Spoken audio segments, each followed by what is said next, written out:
Hello, everyone, and welcome in to another episode of the TakeCast. Davis Maddock here with you guys on your podcast feeds and on YouTube. I have just the absolute pleasure to be joined by a man from the most popular state in the union right now, the state of Minnesota. Mr. Arif Hasan is joining the program. I never in my life actually has a Midwestern state been at the forefront of the online discourse than it is right now. Everyone has opinions on Minneapolis. Everyone has opinions on what is or is not the Midwest. I mean, it's incredible right now for Minnesota to be on the front page of the New York Times. Arf, how are you doing, buddy? Man, I'm good. I'm good. Vibes are strong. Season's about to start, so I'm happy about that. The Olympics have been dope. Like, oh my Yeah. god, they've been incredible. So I'm in a good spot, man. How are you? You know, things are going all right. The season is about to begin.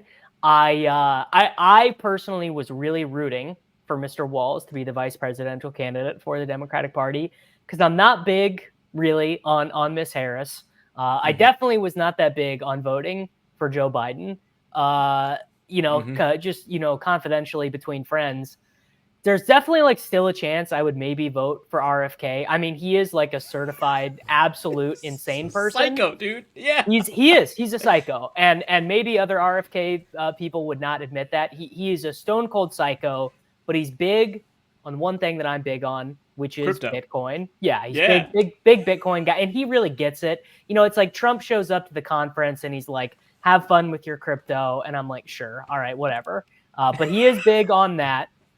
He's relatively an anti-war candidate, although he's relatively questionable on Israel, as you know, it seems most Mm-hmm. American. Actually, funnily enough, for my district, I just voted yesterday, and guess who got booted?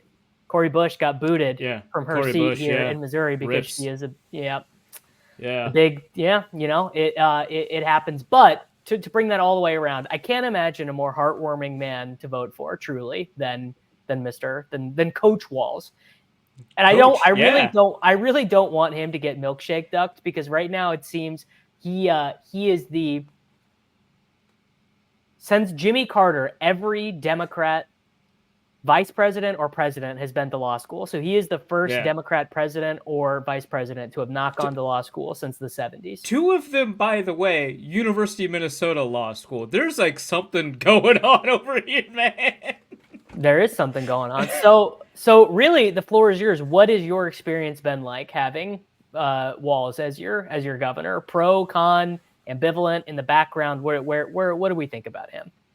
So I have a lot of concerns about Walls, kind of generally, that don't translate into concerns about him being a vice presidential candidate, either practically or symbolically, right? So, um, when people were talking up Walls, I was like, this is not the same guy who's governed Minnesota for a while or represented South and Southwest Minnesota in the House. Like the way that they're talking about him is that he's like this huge progressive darling that's really embraced. Like there's for people who are unfamiliar, there's like a Midwest tradition called sewer socialism that unfortunately I have to give credit to Wisconsin, but where a lot of really big progressive ideas and big social programs emerged out of Midwestern. They call them laboratories of democracy, and they were socialists that worked within the electoral system to see what they could do to maintain better standards of living. And it's called sewer socialism because it focuses on things like infrastructure and making sure that like there's not lead in the pipes and stuff like that, which of course is very monstrous to care about. Right.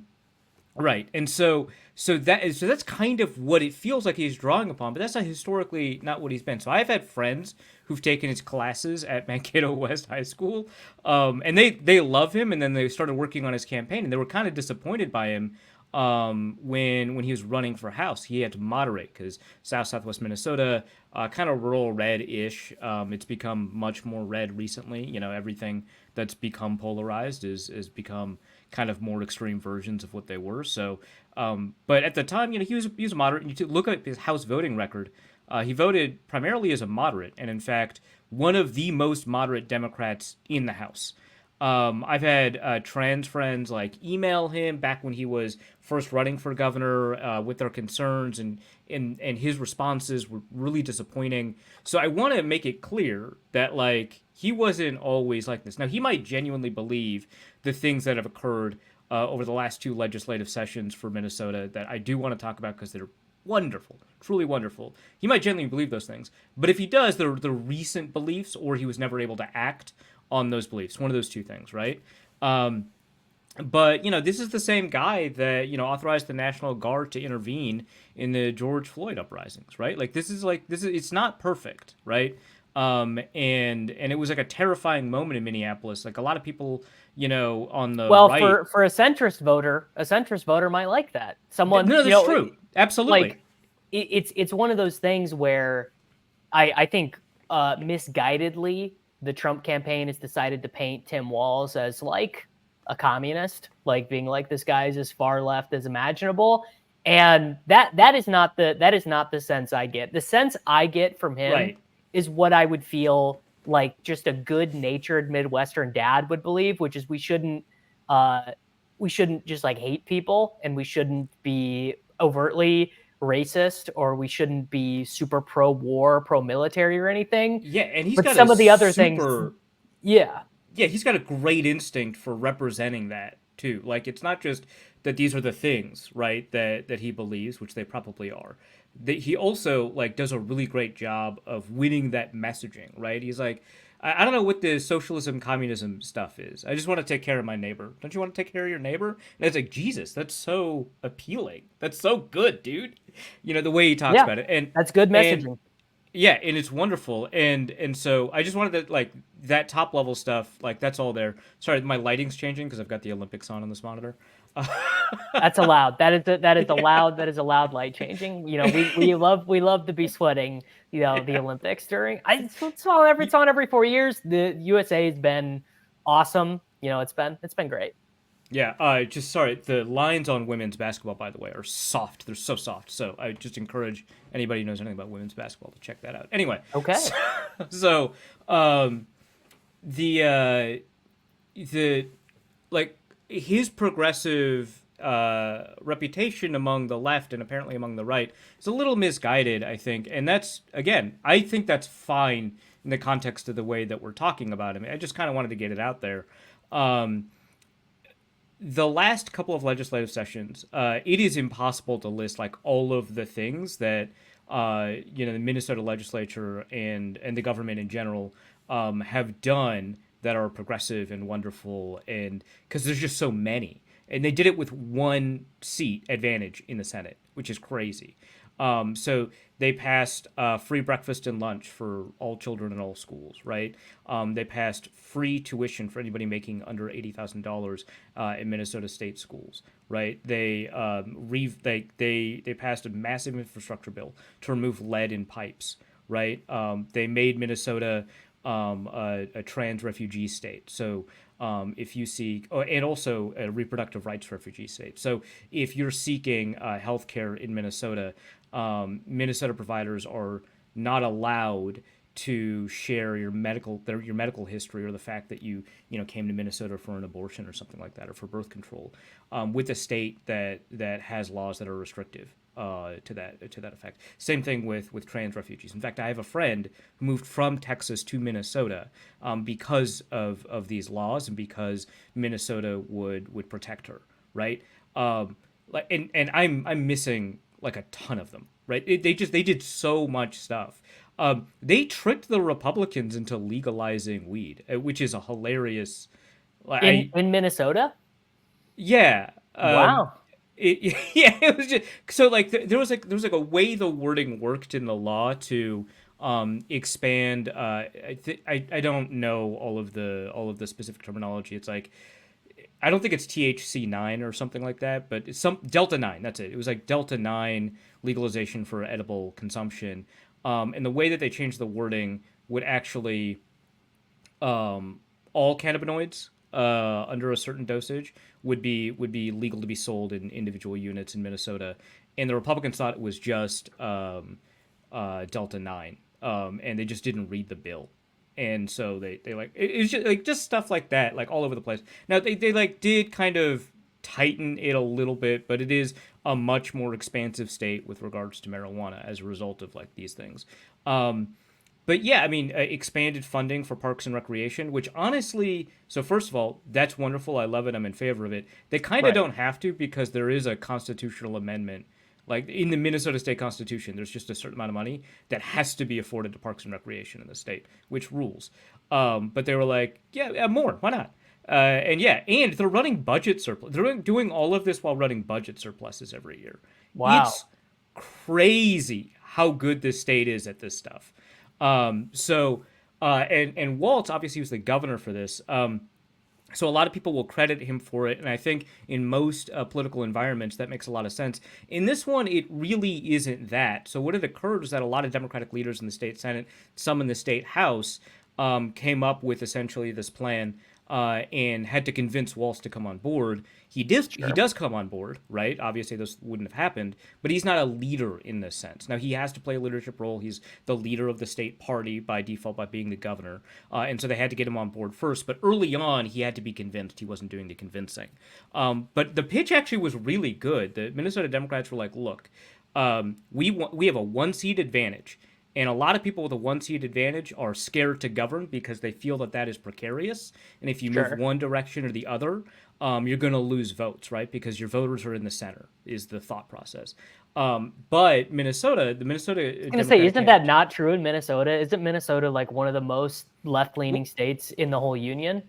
Yes-ish. The center has to be defined individually for each state because the Republicans do get, like in the Senate, they get close to, well, they had the majority before this, right? So the Republicans in Minnesota are more liberal than the Republicans nationally. So that's like part of it, right? It's like how do you get a Republican governor of Massachusetts? Well, you know, he proposes a healthcare system that's kind of private, kind of state, right? It's like a liberal version, right? So that kind of thing. Like Vermont has a Republican governor sometimes. Like yeah, which Kansas, okay. Kansas, baby. We had a two-term Democrat governor in like the midst of the George Bush, born again movement revolution, because Kansas was kind of the beginning of the Tea Party movement, which begat the MAGA movement, where the Republicans split themselves in half in our state, and the Democrat Party was aligned. So we had in probably, I would guess, a top 5 red state in the union. We and Laura Kelly actually as well. So it's happened multiple times where we've had a Democrat woman governor in a super red state. Yeah, and there are always like exceptions like Andy Bashir, but typically when you take a look at a governor of a swing-ish state when it comes to gubernatorial elections and state elections, they tend to govern, if they're opposite party, they tend to govern more moderately. Well, the Democrats this time were like, look, we could lose this at any time. And so what we need to do is we need to implement systems that are so durable that if we lose, people are going to want to keep those systems. And so when we win now, we win forever, right? And so we have to govern as aggressively as possible because we never know when we're going to govern again. And so that was their thinking, and it absolutely worked. People this free lunch thing is insanely popular, which of course it should be, right? I was going to say, like, if you were Walz's political opponent, how do you make free lunch unpopular? Like, do you see that nationally? They're trying, right? And he's like, "Sorry, I fed some kids, man. What do you want?" Yeah, I think this.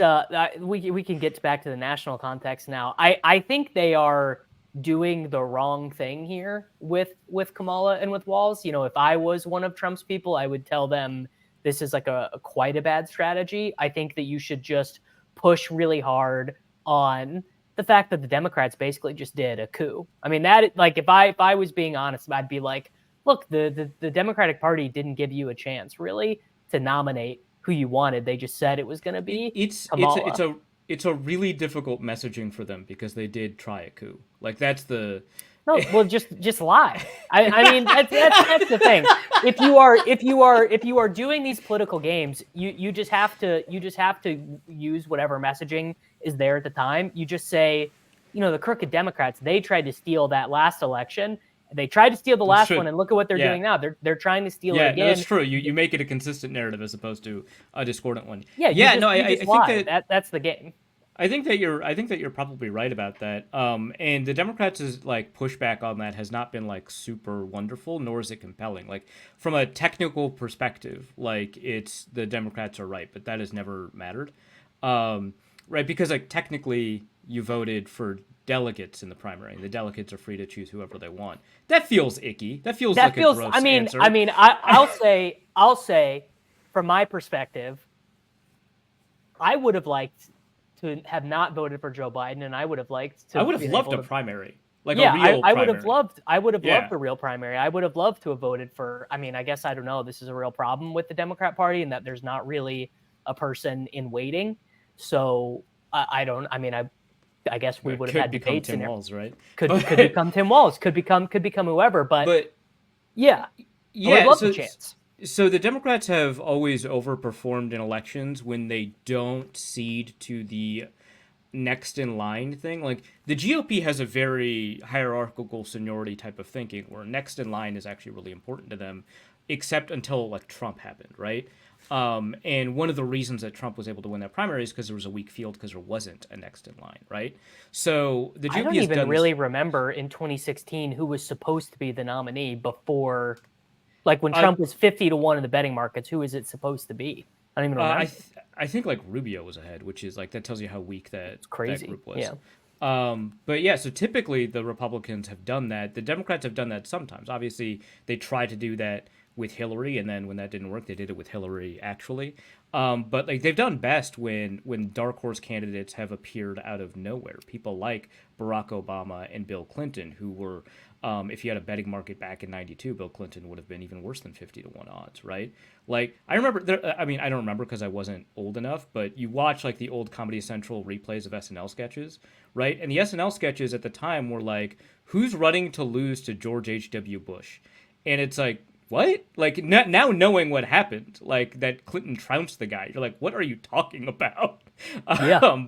But that was the feeling at the time. Clinton was a dark horse candidate, Obama was a dark horse candidate, and then you take a look at the next in line candidates like Hillary and now I have to distinguish between the Clintons because everything is dynastic and sucks.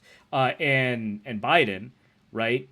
And it's like, oh, those guys sucked at like, I mean, obviously Biden won in 20, but like again, against a weak, like a candidate that presided over a pandemic, like, yeah, of course he's going to win. And it wasn't by enough. And it wasn't, it was close. And it really, you know, honestly, my feeling, and I'm sure this is probably your feeling too, is that without COVID, he would not have won. He would have lost. I struggle to see a scenario where he would have won. Yeah. Yeah.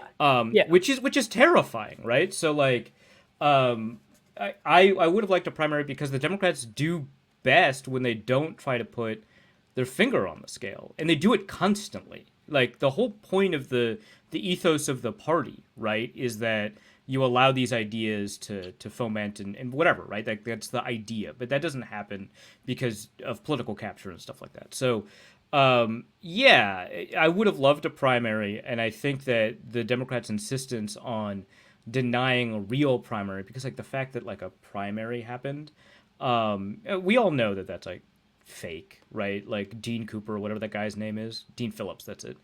Sure. You're right, exactly. Like who?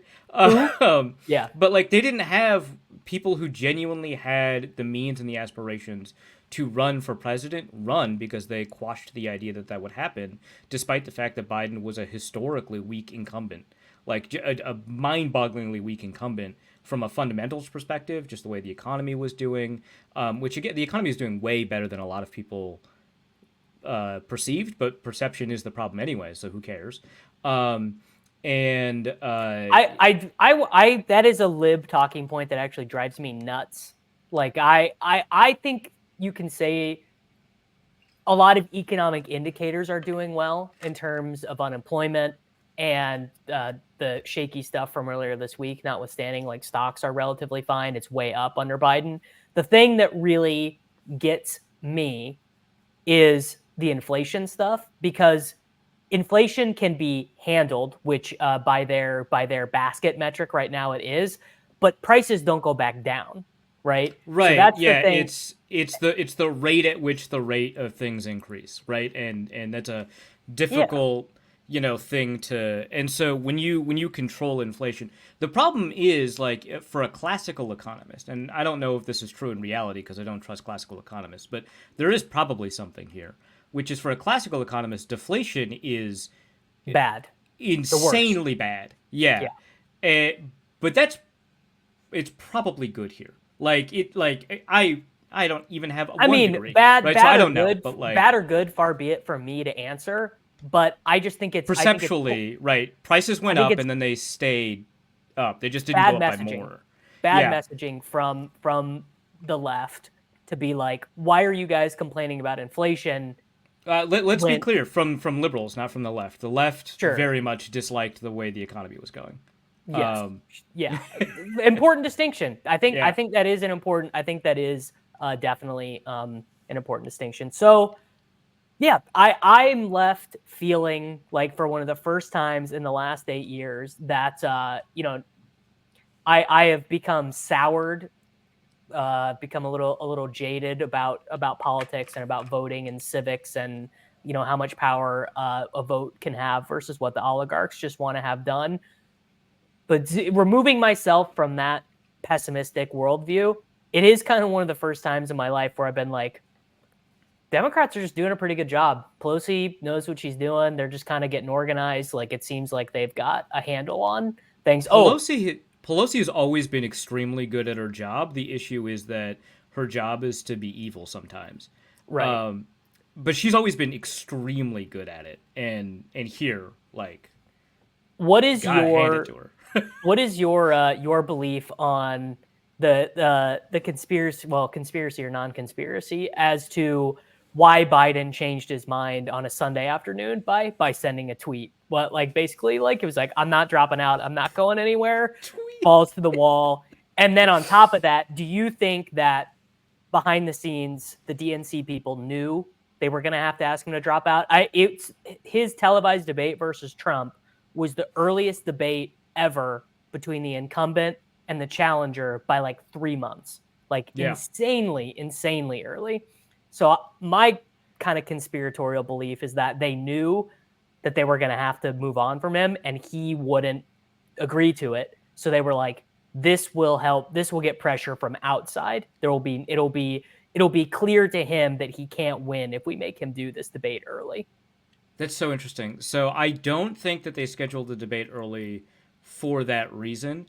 I think a lot of it actually has to do with the Trump campaign, which of course they're regretting now. Um, but I think that's definitely a fascinating approach because it's like I don't think that has no water. Like I think that there may be something there. As for like, I think I hate doing this because I'm a very much like I really hate thinking about history in terms of like individuals who make decisions. It's like a tendency that we have too much. But I do think that a lot of this it was based off of Biden's mood, and which is terrifying. Like well, that should not be the case, but okay. Um, and I think what ended up happening was that Biden genuinely wasn't going to drop out before he, let's say, officially he got COVID. Um, and before he did that and before he went to his home, I think he wasn't going to drop out. And I think that the DNC, I mean, if you wanted to be conspiratorial about it, the DNC party elites, which is accurate in this case, essentially threatened him. Like, okay, more and more people are taking this public. Chuck Schumer technically hasn't. It's been leaked that he wants to, right? Pelosi hasn't. A Barack Obama who like plays a very weird role in all of this hasn't. Right. All of like the really heavy hitters haven't. Like we had the lightweights have done it, the middleweights have done it, the heavy middleweights have leaked that they might do it, but the heavyweights have not done it. And we're going to do that, and then the DNC is going to release a statement or something. Like I don't know if that's the specific threat, but they were going to threaten to fracture the party, to not just cut off their own nose to spite their face, but to blow up their nose, right? To absolutely Right. crater it because they knew they were going to lose. So what more were they going to lose without demonstrating that this was a serious concern of theirs. And I think that they eventually convinced Biden or his family that this was a genuine threat, that they had drafted the press releases they were going to send to newspapers and stuff like that. And I think that's what happened, because he wasn't open to like an argument, right? Like he wasn't open, like, and he said like it would take God himself, which is a crazy sentence. Crazy. God himself to get me to stop running. And so like, how do you argue with a guy like that? You don't. You threaten him, right? Like if you're like, hey, here are all the polls. The polls say we're gonna get absolutely chugged, right? Like we don't have a shot here. And Biden's like, well, the polls I've seen look great, and it's like, well, what's the last poll you saw? And did you see this, like, Politico, like, right after Biden dropped out, Politico did, like, this, like, deep dive into him dropping out. And, like, his team had been keeping the polls from him. That's monstrous. Like, at that point, like, this is, like Dianne Feinstein's staff is running Dianne Feinstein's office level stuff. Well, the right? thing was is the polls they weren't that bad. I mean, that's the crazy thing about all of this is that America is so bifurcated into right, left, Republican, Democrat. Right. So yeah, the post-debate polls dropped like maybe 1 point, which is like a nuts thing. And I think you're right. A lot of it's like everyone knows who these two people are, and they've already decided. And so this debate didn't change things. But I think the reason that this matters and the reason that the polls matter is because it's not because who do you vote for. It's how excited are you to vote for these people. And Biden had a very high proportion of lean Biden versus strong Biden versus other incumbent candidates. And the enthusiasm matters, right? Not just because it's like, how willing is this guy to wait in line? How willing is this guy to look up his polling station? Like that plays a role. But your get out the vote efforts rely on enthusiastic volunteers. And your ability to advertise like this is where polling stations are, your ability to get early ballots into people's hands, your ability to sometimes on occasion sway voters or have a presence large enough so that when an undecided, because who knows what goes through an undecided's head, when an undecided goes to the polls and that day makes a decision on who to vote for president, that the media environment that they've been surrounded by has a lot more positive messaging for the candidate because of the enthusiasm of the people around them, right? Like if you're an undecided voter and everybody around you who is a hardcore Democrat, it's like, guess I have to vote for this guy. You're probably not on election day going to be like, yeah, this is the guy for me, right? So like all of these things, it's gonna be a lot of people like me who are like, can't vote for a Republican, don't want to vote for a Republican, think that voting is important, going to the polls anyways to vote for my local stuff. Like I'm not gonna not go because I want to vote for all my local stuff.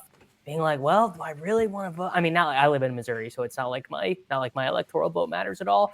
But right? God, I hate to call it a protest vote, but pre all of this stuff, and I definitely still on August 7th am undecided. I'm curious your thoughts on this as someone further to the left than me, although we agree on lots of things.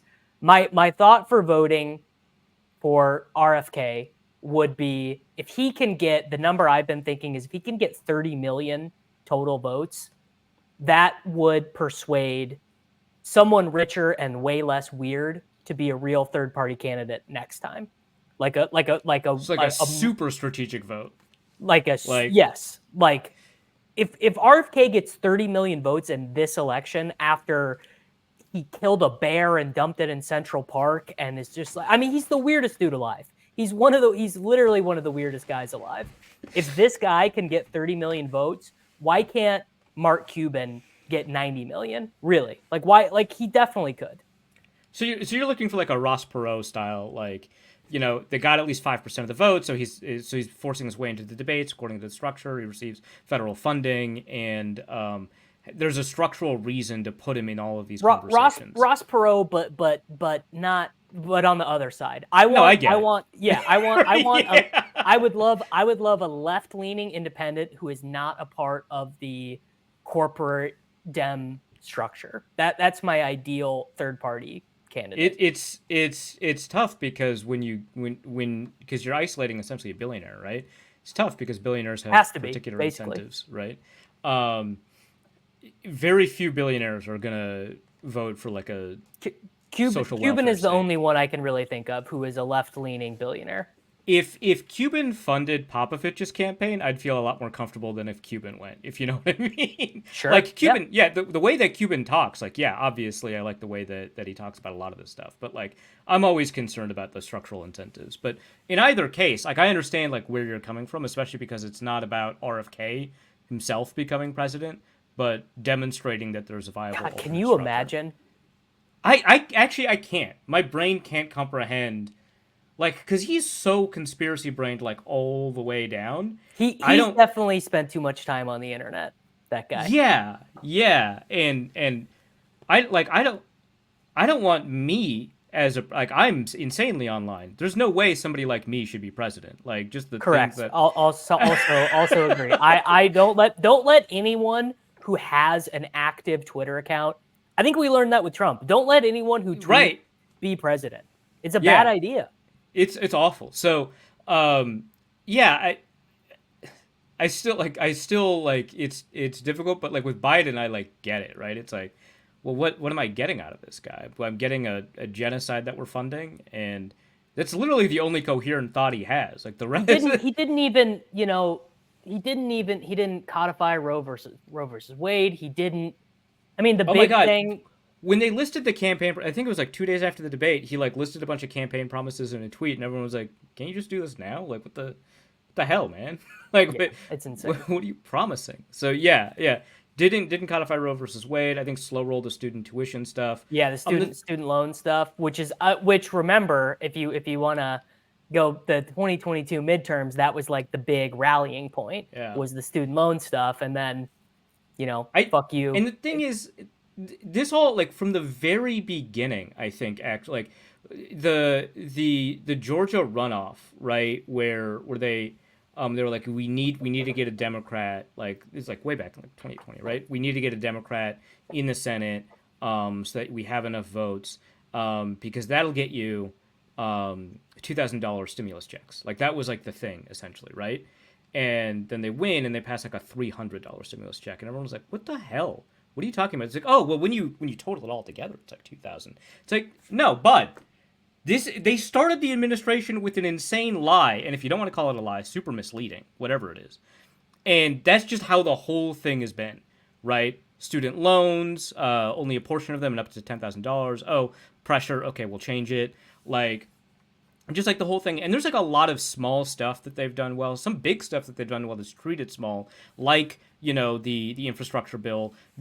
The Department of Transportation, like the one reason that you wouldn't want Pete Buttigieg, and there's a ton of reasons you don't want Pete Buttigieg as vice presidential candidate, but the one reason is because he's going to get known for the East Palestine disaster in Ohio. But actually, the Department of Transportation has been run extremely well, outside of a very big disaster. But that's not the messaging that gets across, right? So there's like a lot of things that the way that the Department of Education was handled, increasing protection for trans people, like there's a lot of things that don't get a ton of press that were great. And then he like breaks a bunch of promises, funds a genocide, it doesn't even sell the Infrastructure Act really well because it's a Green Jobs Act. Like do that, man. Like you're talking all the time about like your climate policy and no one knows that you have one. That's crazy that you would do that.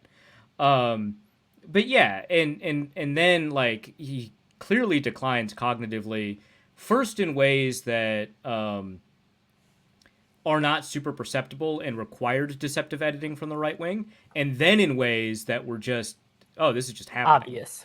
Yeah.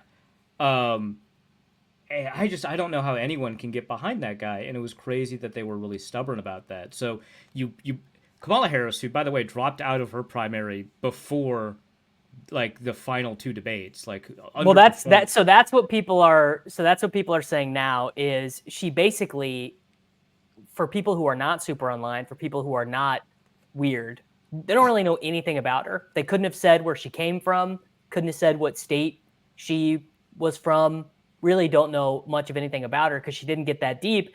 And she didn't have to go through the primary process. Tulsi, basically, she had like that viral moment with Tulsi where, Tulsi, before Tulsi went hard right, she went hard right. it might work out for them. I don't know. It really, like, right now, the Trump campaign has no clue what they're doing. They could it's nuts. Yeah, they could figure it out though. Right. So the thing that surprises me is that, like, if you were running like and maybe this kind of competent campaign would have to be run by traditionalists who kind of understand what the way that campaigning works, which is the Trump campaign doesn't, which they didn't need to because they didn't have to pay for media. They had earned media from, all the CNN coverage of like his gaffes and stuff like that. Gaffes. Like, so they didn't really need to run a traditional campaign, but like the way that you would run this campaign if you were in the GOP position is, as soon as there are rumors that Biden is going to drop out, you assign Oppo research for every single candidate that could potentially replace him, starting with as much investment as possible in Kamala Harris.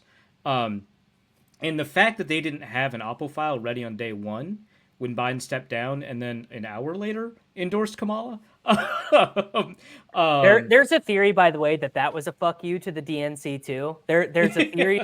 There's a theory floating out there that, and this is actually a left-wing theory, not a right-wing one, that they actually were going to plan on doing something at the DNC in Chicago with like delegates and kind of like a mini primary type thing. And then Biden was like, I'm so pissed at you guys for making me drop out. I'm just going to endorse Kamala immediately.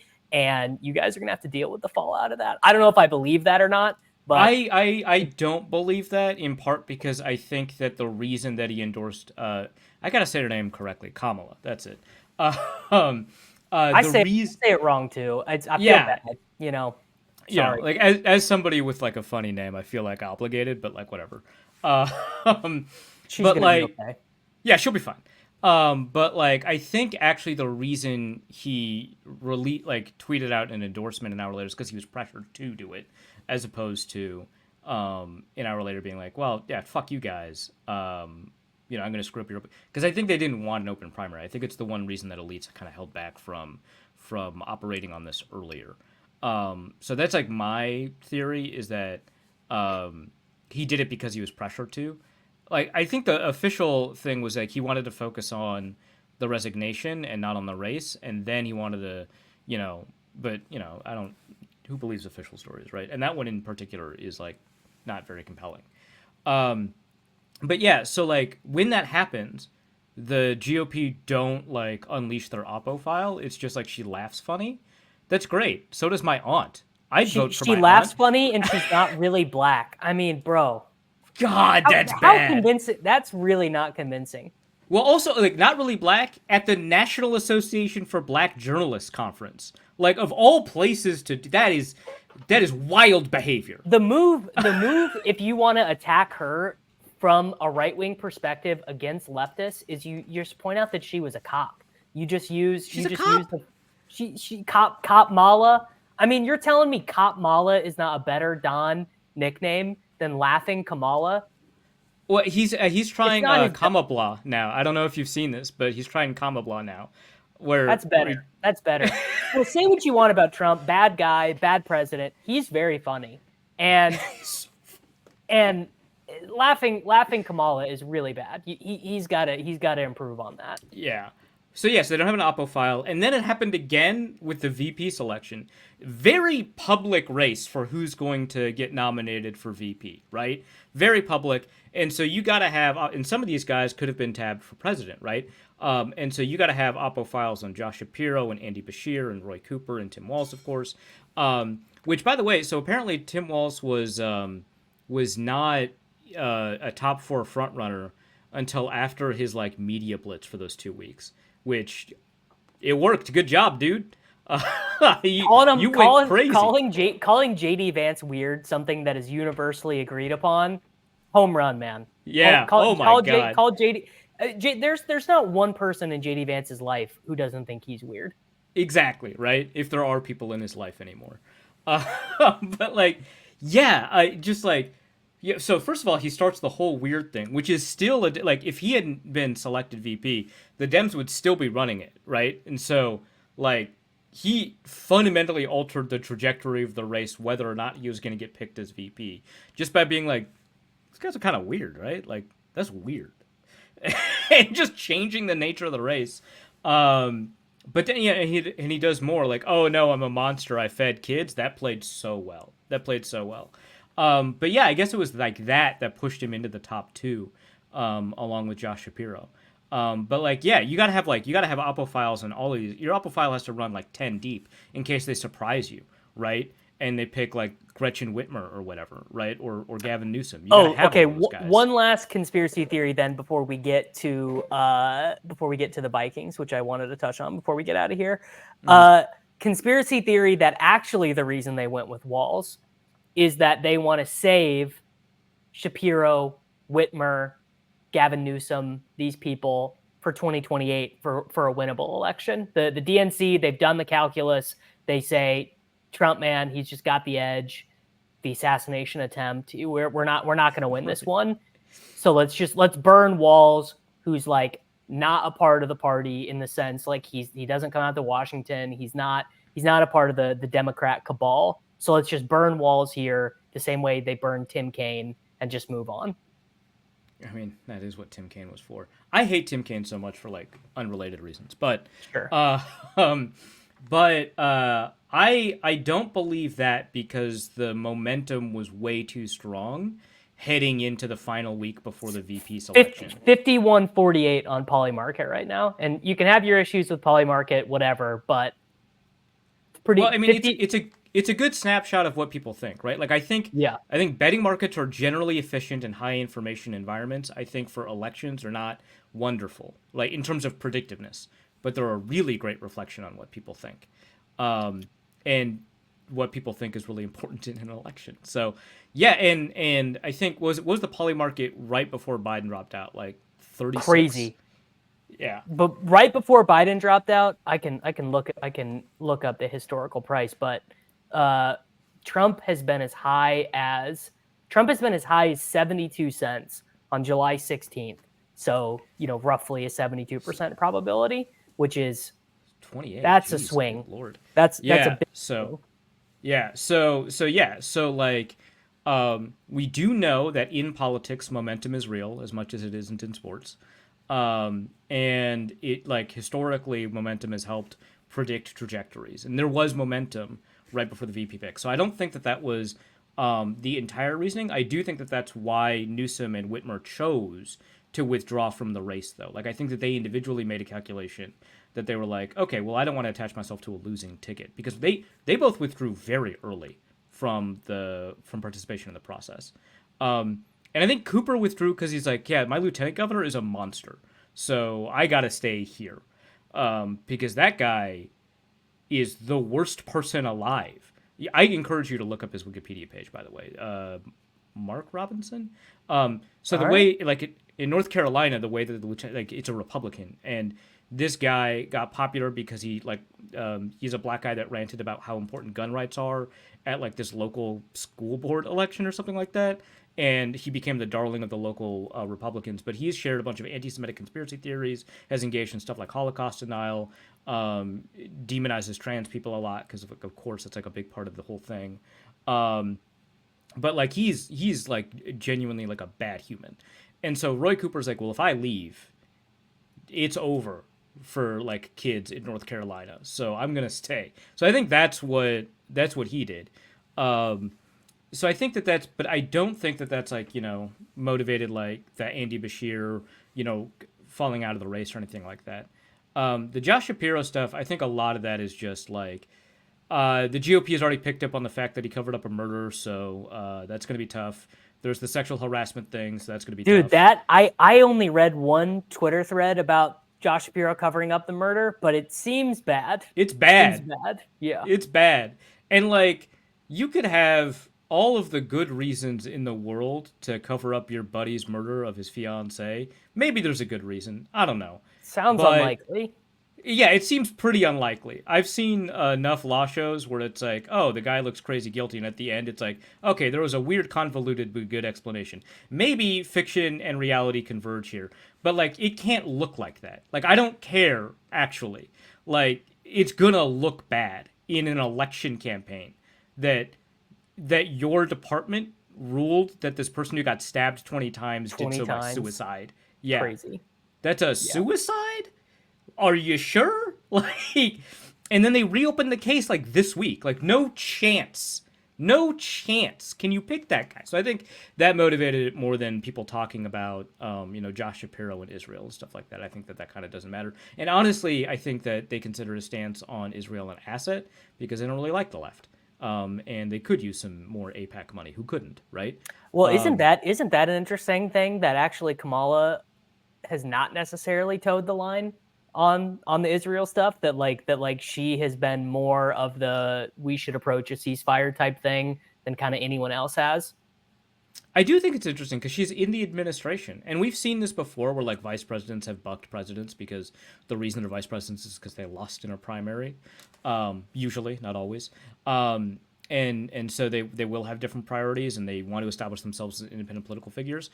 It doesn't really seem like that's what Kamala's doing. It seems like it's just a thing she thinks, which is great. I want her to think that, but like. Yeah, I think that that's like kind of fascinating. Another reason I actually thought that the Dems would pressure her to pick Shapiro, because whether or not his policy on Israel is all that different from a bunch of other Dems, and I would argue it's probably not all that different. The perception, probably for frankly anti-Semitic reasons, the perception is that he's a much bigger Israel supporter, right? And that would allow you to shore up like that constituency, which is important for like a lot of reasons, right? So. Because she is seen as somebody who views Palestinians as human, which is a liability.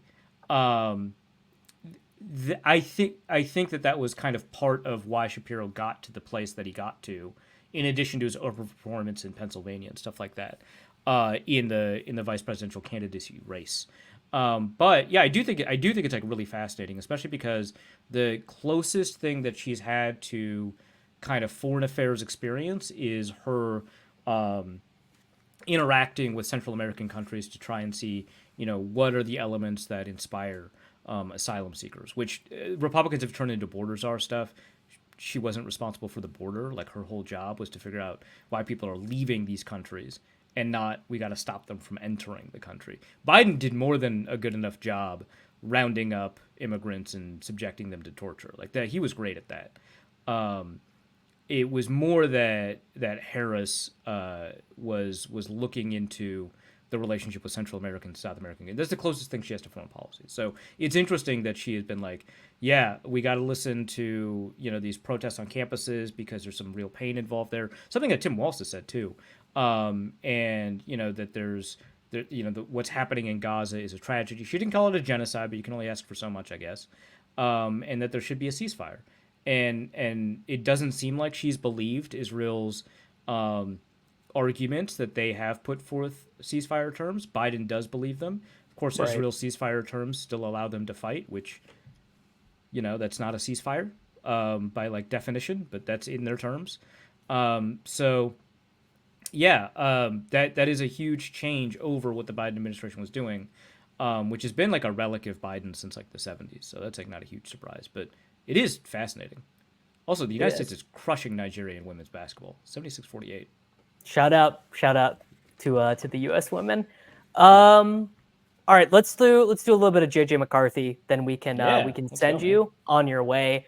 I've really vacillated on JJ McCarthy. At first, I thought it was like actually laughable that a guy who was handing the ball off at the University of Michigan would not only be considered a first round pick, but people were saying they liked him more than Caleb. People were saying they liked him more than May, which I think liking anyone more than Caleb is frankly insane and undefendable. I think Caleb is, I think he's going to be unbelievable. But couple points in his favor. The first being, the TCU game, pretty big. Like basically the one time Harbaugh asked him to be Drake May, and he did a very good job at it in that game against TCU. He had the highest throw velocity of any quarterback at the combine, which you might be like, what does that matter? Underwear Olympics type stuff. For someone like McCarthy, who I believe Michigan listed him at 180 pounds, he's listed at a much higher weight than that now. But I was just like, is he just like too small and spindly to be an NFL quarterback?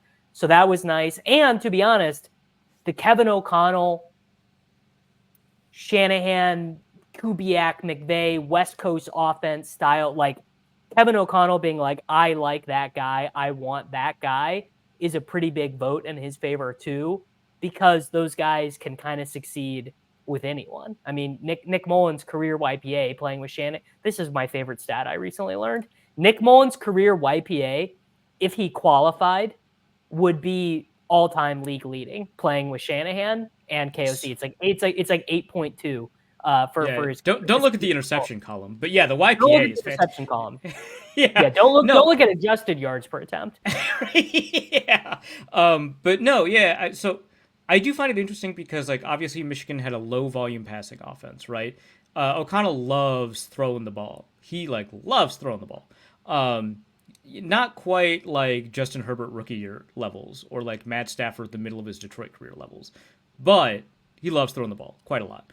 And so to isolate a quarterback that didn't have that many throws. There's a lot of reasons he didn't have any throws. Like they were winning a lot late in games, so they're just going to run the ball. That's also like just who Jim Harbaugh is. If you just like look over his history, but you see like his first half throw rate, like the number of throws he had in first halves, actually fairly good compared to, or relatively high compared to the rest of the class. So that does lend credence to the insanely good on third downs, like insanely good on third ridiculously downs. good on third downs, which is Yeah. that one's tough because it's like, well, we know third down performance is pretty unstable from year to year in the NFL, which would suggest that it is probably unstable from college to the NFL.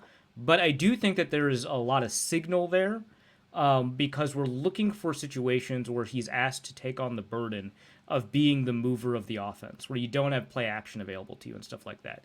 And so long as you identify a lot of different scenarios where that's true, maybe a 2-minute drill against fucking Alabama, maybe, you know, the TCU game, right? Or you just like find scenarios where he's asked to take on the burden of throwing without the benefit of there being like the threat of the run, right? He's performed really well. And like the other things that you might point to are really just reasons for uncertainty rather than being evidence against him. So, for example, Michigan sent like, you know, 8 kids into the draft that weren't him, and like 3 more signed UDFA contracts, and they were all in the offense, right? Like in addition to like Mike Sanderstill and you know all the defensive linemen that they sent, like it was like a ton of offensive players. Like they legitimately could have had 6 offensive linemen drafted, which is nuts because you play 5, right? Like that's a nuts scenario to be in. Both receivers were relatively well regarded. I think one was a 7th round pick, one was Roman Wilson, 3rd round pick, right, for the Steelers, something like that. Like it's a good supporting cast, but like a supporting cast is not evidence that a player is bad. It's just evidence that we should expand our band of uncertainty for how we evaluate the player, because it is possible that this guy was buoyed, right? But good players come from good programs. Like that happens a lot. So we can't That's such a discount it. biased thing that you should bias favorably towards that. Like Right. I will give shots to guys who, like, A.D. Mitchell is a really good example. Played at Georgia and Texas, and his numbers were not as good as Xavier Worthy or even Jermaine Burton. But I'm like, the dude played at Georgia and Texas and got on the field immediately, both spots. Like I think that probably means he's good. Right. Like I think that there's a lot, and like when you look at stuff like market share, which is pretty useful, I found that, you know, when you adjust market share for the draft position of other potential targets, you actually get a stronger signal, which allows you to more fairly evaluate these Alabama and Ohio State receivers, right? And it also suggests that like if you you know, perform well with good teammates, that's not a knock. It's just like, hey, is it because of the good teammates, or were you one of the good teammates? And so you just have a question that you have to answer. That's all it means. And that's when you take a look at stuff like throw location, which admittedly McCarthy is not wonderful at. And you take a look at stuff like field awareness, which he is very good at. You take a look at how quickly his reads are, which not great, but good for you know, a college player heading into the NFL. And you compare him to like other first round guys, and you're like, well, you know, he seems to have a better pre-snap diagnosis than Drake May. He seems to have a better everything diagnosis pre and post snap than like Jaden Daniels, right? Like his arm is like fine. Like I know that he led the velocity at the combine. I have my suspicions about the way that I operates. mean, his arm is not as strong as Drake May's or Caleb Williams, but like Right. it's fine.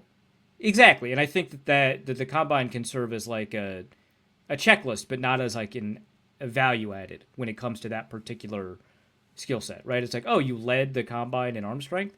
Well, we have something to work with then, right? Like if we can get your mechanics right and you like these tight window throws, you'll be able to thread them, right? That's awesome, right? Whereas with Mac Jones, it's like you should probably not find tight window throws. You should probably find other throws.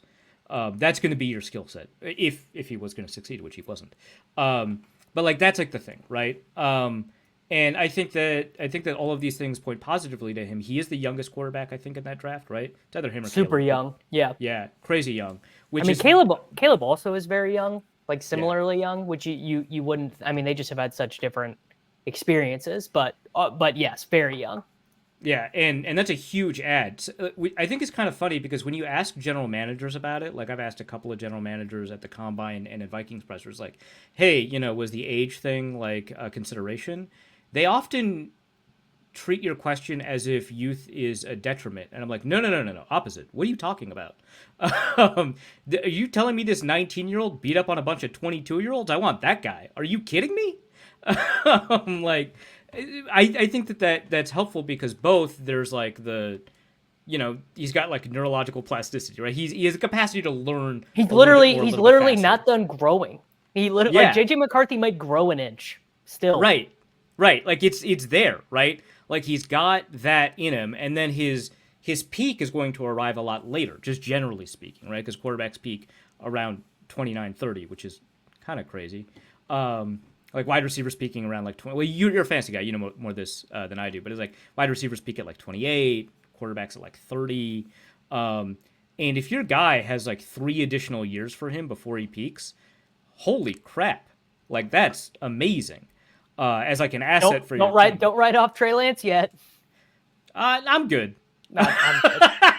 He could have been a Viking. He could have been the quarterback Very of your close. team right now in a very different Very universe. close. Yeah, I'm so happy that Well, didn't happen. really, this is just my selfish way of asking you. Fantasy guy, right? So Justin Jefferson right now in drafts normally goes with the 5th or the 6th pick, which means that most of the time when you draft, you will have the opportunity to take him. You can take him over Tyreek, over Chase, over CeeDee Lamb, over Christian McCaffrey if you wanted to. I have been doing a lot of that because I think Justin Jefferson is the best wide receiver in the NFL. So I want to ask you, the Vikings guy, based on what you've seen out of McCarthy, out of Darnold, out of KOC coaching these guys, do you think that we are going to get the full Justin Jefferson experience, or do you think this is going to be a pared back version of the offense? I think it's pared back. I think you Okay. were better off drafting Tyreek or CD. I also agree that Justin Jefferson's the best receiver, but that's from like a talent perspective. From a production perspective, it's going to be difficult for him. I mean, he's gotten 1,400 yards or has been on pace for 1,400 yards every single year. So like, I think that's basically his floor, which is an insane thing for your floor to be a league leading receiver stat. So there's like a limit to how much I'm willing to say his performance is going to be impacted by this, because we've seen Larry Fitzgerald like succeed with like Drew Henson or whoever, right? Like it doesn't matter, right? That's what I think. I think Yeah, that Darnold can spin it enough that I like like Darnold actually. Yeah, like 1,400 yards kind of feels like the floor in yeah, and a 16 or 17 game season. It's really would just be a matter of, does he score 5 touchdowns or does he score 13 touchdowns? And that is kind of the right, vacillation between the great season. and that's why I would, as a fantasy guy, take Tyreek above him. Um, Touchdown rate is, I think, a concern with CD if I remember correctly. Um, A little bit. But CD, I mean, what he got like 1,700 yards last year. It's tough because it's like the one year he like was like a 1,500 plus yard receiver. So I don't know, but I think given that Dak is there, I'd probably take CD above him. Not a ton of other receivers I would take ahead of Jefferson, even in this throwing environment where you've got hope for Sam Darnold, who I think I'm optimistic about based off of his performance in Carolina, and then also subsequently for like 50 dropbacks in San Francisco, and then also being in the KOC system, having a pretty decent offensive line, having good weapons to throw to. And I'm kind of optimistic about this guy. JJ McCarthy is probably going to take over. I mean, not week 1, and I don't think he'll take over after the bye because it's a very, very early bye. See, that's what I've been betting on the whole time, because they go to Europe in week 5 and then they come back. Their start of the season also isn't it? They start the season kind of tough.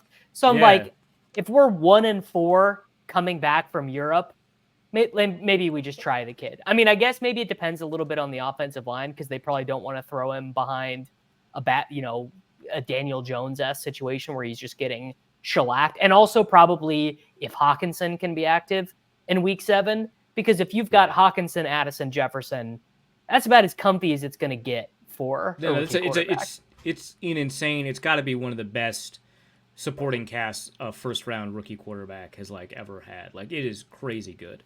Yeah. But I think the reason that they're hesitant is because they have been remapping some of his mechanics. And so if you do that, you have to make sure that they're ingrained, that they're now a part of the muscle memory before you send them out there, because if that doesn't happen, they degrade back to what they were, right? People just do under pressure, under stress. People go back to the mechanics that they're used to. I mean, we saw that a lot with Tim Tebow, who was bad with good mechanics, but even worse with bad mechanics. Every year they would be like, well, we're going to fix his mechanics. And then you see training camp is throwing motion is smoother, it's tighter, it's faster. And at the beginning of the first game, you kind of saw that. And then it collapsed, because that's he just didn't have enough time to map his mechanics correctly. So I think they're concerned about that. I think that, obviously you've been talking about week 7 and I'm talking about week 10. So it's not a huge difference, right? But I don't think the bye is going to motivate them, even though it's a really tough beginning to the season, because I think they're really looking at this from a, if we're going to succeed with this guy. He's 21, you got time. Yeah, you got time. So I think that's the idea, is that they want to make sure that all of those things are mapped in. Plus, you take a look at him in training camp, and he's just later on his decisions than Sam Darnold is. His throws are better, but he's a little late, which in a practice environment, difficult to pick up because the throws have generally a pretty good outcome. Right. But in a game environment is can be catastrophic. So I think that that's part of it too, is that he's to start reading stuff faster, which I don't know how long that'll take. But to me, that implies a later starting date. But I am pretty optimistic about Sam Darnold, so it doesn't really impact the way that I see Justin Jefferson too much in terms of whether or not he's going to hit 1,500, 1,600, which I think is kind of the ideal scenario for him. I don't think 1,800's in the cards for him anymore. All right. Buddy, tell everyone about wideleft.football, what they can get there, how to find it, how to subscribe, all that good stuff. Yeah, wideleft.football, as you might imagine from the name, it's kind of a mix of both political takes and football takes. A lot of football there, so if you liked the football portion of this discussion, we have it. We have it goes deep. We've got discussions about kicker mechanics and why the Vikings will pick Will Reichert over John Parker Roma, which they did. Mind you, they drafted one of them. We had a head start on figuring out who that would be. But it goes that deep. We talk about analytics and data and why I trust certain kinds of data or how I view certain kinds of data, why I don't use RAS, or why I think the Brock Purdy discussion was very weird from a data and analytics perspective. We have X and O's breakdowns. But then also we talk about the greater politics of sports. So I've got a piece about the controversy surrounding Amanda Khalif, the Algerian boxer in the Olympics who's about to fight her, I think, gold medal match. We've got, pieces about, the politics of the Super Bowl and what it's like to consume Super Bowl content in this particular political environment. Got a lot on Aaron Rodgers and conspiracy theories and talk about those and what impact those have and how they interact with culture. So there's a bunch of different stuff there. So if you only want football content, we got that. If you want discussions that touch on culture and politics as it relates to football, we definitely have that too. All right, beautiful. Everyone make sure that you check out wideleft.football. Make sure that you are following at Arif Hasan NFL on Twitter. And I will be back with you guys next week. Later.